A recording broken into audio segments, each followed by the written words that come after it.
लालची शेर और चतुर खरगोश। एक समय की बात है। एक घने जंगल में एक बहुत ही ताकतवर शेर रहता था। वह जंगल का राजा था। सभी जानवर उससे डरते थे। शेर हर दिन कई जानवरों का शिकार करता था। उसकी वजह से जंगल के सभी जानवर बहुत परेशान रहने लगे। कोई भी जानवर चैन से नहीं रह पाता था। एक दिन जंगल के सभी जानवरों ने मिलकर एक सभा बुलाई। सभा में हिरण, बंदर, हाथी, खरगोश, लोमड़ी और दूसरे जानवर आए। सभी सोचने लगे कि शेर से कैसे बचा जाए। बहुत देर सोचने के बाद एक बूढ़े हाथी ने कहा, अगर हम रोज एक जानवर खुद शेर के पास भेज दें तो शेर बाकी जानवरों को नहीं मारेगा। सभी जानवरों को यह बात ठीक लगी। वे डरते डरते शेर के पास गए और बोले, महाराज, आप जंगल के राजा हैं। हम चाहते हैं कि आपको शिकार के लिए मेहनत न करनी पड़े।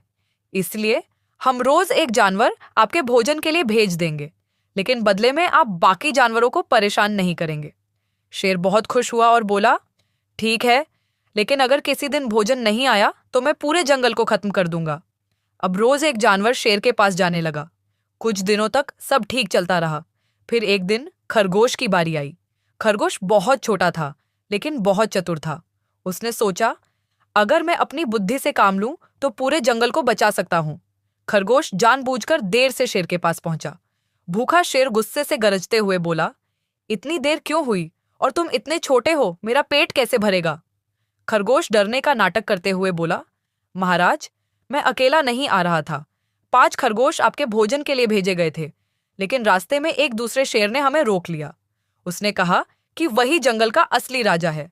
उसने बाकी खरगोशों को खा लिया और मुझे आपके पास संदेश देने भेजा। यह सुनकर शेर बहुत गुस्सा हो गया। उसने दहाड़ते हुए कहा, मुझे तुरंत उस शेर के पास ले चलो। खरगोश शेर को एक गहरे कुएं के पास ले गया। उसने कुएं की ओर इशारा करके कहा, महाराज, वह शेर इसी कुएं में रहता है। शेर ने कुएं में झांका। उसे पानी में अपनी ही परछाई दिखाई दी। उसने समझा कि सच में दूसरा शेर है। गुस्से में वह जोर से दहाड़ा। कुएं से उसकी आवाज वापस गूंजी। शेर को लगा दूसरा शेर उसे चुनौती दे रहा है। वह तुरंत कुएं में कूद पड़ा और पानी में डूब गया। इस तरह चतुर खरगोश ने अपनी बुद्धि से पूरे जंगल को बचा लिया। सभी जानवर बहुत खुश हुए और खरगोश की तारीफ करने लगे। शिक्षा: बुद्धि और समझदारी ताकत से भी बड़ी होती है।